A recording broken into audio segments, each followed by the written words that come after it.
Hey, Mr. Fokelson here, and welcome to Adobe Photoshop with our first lesson. Um, to get to Adobe Photoshop, the website, we're going to need to be on Chrome.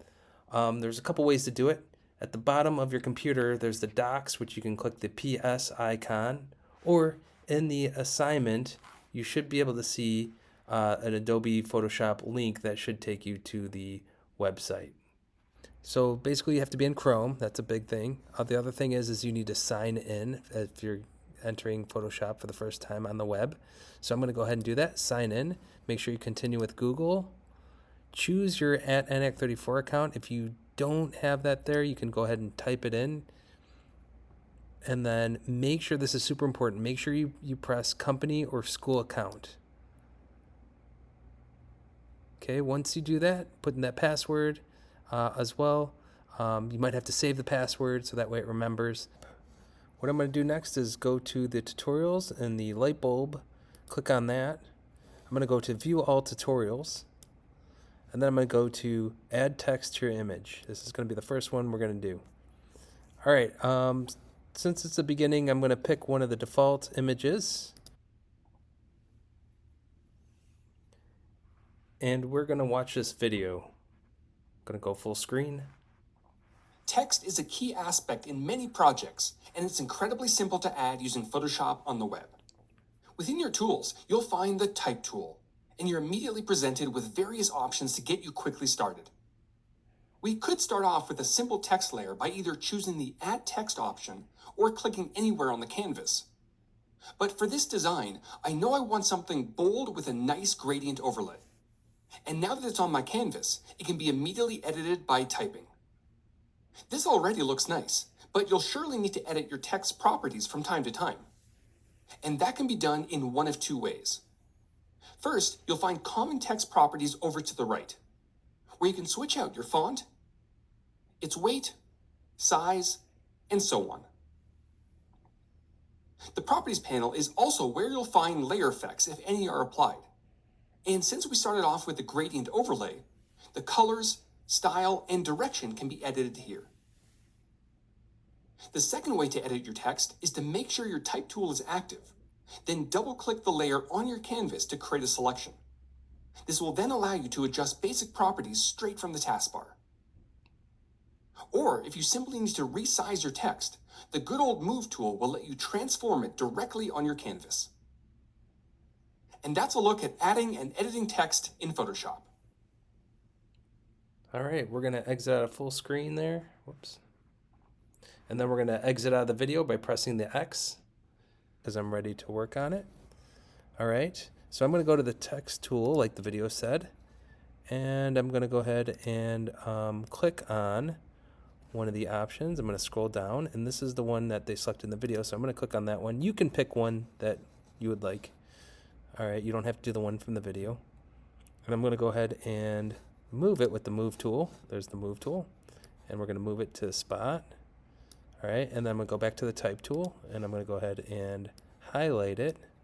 I'm going to go ahead and type in a word that I see is fitting here. Okay, you notice how it didn't fit in the box, so I'm just going to go ahead and pull it out a little bit so that way it fits in that box. I just grabbed the corner and pulled it down. We could change the font here, like they said in the video. We got to make sure it's highlighted. Notice how it didn't change anything? We got to highlight the word and then change it. Otherwise, it's not going to know what to change. So there we go. You can also go to other ones down here. See if there's ones that I like better. This one I kind of think is cool. All right. I can make it larger by increasing that font size down here. I made the box bigger so it doesn't get too small. It's 200, so we're going to want to go 360. Wow. So we're going to have to make that box a little bigger. All right, and then I'm going to go ahead and move it to the spot I want with the Move tool. And I'm just going to go ahead and move it down here. Now I'm going to go in the Properties panel. And you can also, remember, there's two ways to do this, no wrong way. You can change the font this way, like they said in the video. I'm just going to scroll down and go to, I'm going to take a look at all these advanced settings. We've got all sorts of things where we can center it. I'm not going to do that because I haven't moved. Dimensions. These are the dimensions, how big you want the box to be, and effects. This is the one I'm going to probably want to go to. Gradient overlay, and I'm going to go to where it says gradient blue, and I'm going to go red like they did in the video. I'm going to change it. Instead of the one in the video, I'm going to go a little bit rogue here, and I'm going to go ahead and go, what's iridescent? Wow, that looks kind of cool. All right, let's change that. That's neat. Iridescent. You can reverse the direction. So that's not reversing the direction. This is was already reversed. So I like that better. It kind of matches her get up here there, which she's wearing. So you can change the angle or the style. That looks kind of neat. I'm just kind of going through. There's some really cool things you can do here. Changing angles.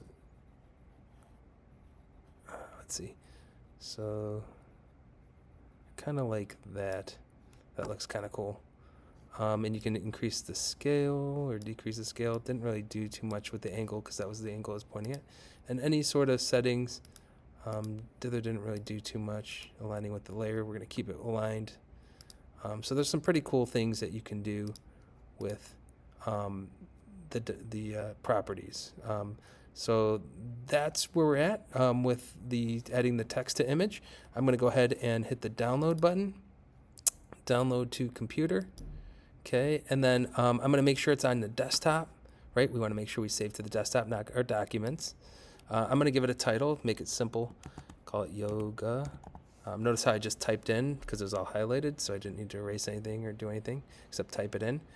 Desktop, you can save it as a Photoshop file or a PNG. Photoshop is if you think you're going to need to go back and re-edit it. It's an easy way to save your layers. I'm going to save it as a PNG because I think I'm done. I love how it looks.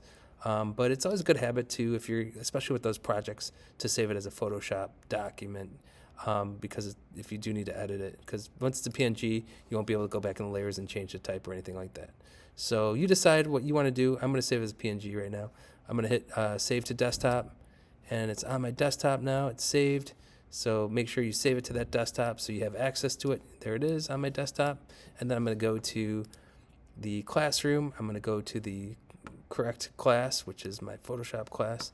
And then I'm going to go ahead and go to the assignment, hit that plus add or create option, file from the drop down menu, and then I'm going to drag and drop it in there.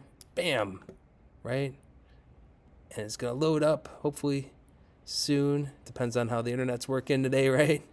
And it's loading, doing its thing, ready to turn in. So you click turn in and hit turn in again, and wow, presto, right? It's in there. You've got the assignment in, and you're good to go. So ready to move on to our next tutorial. All right, now give it a go. It's your try.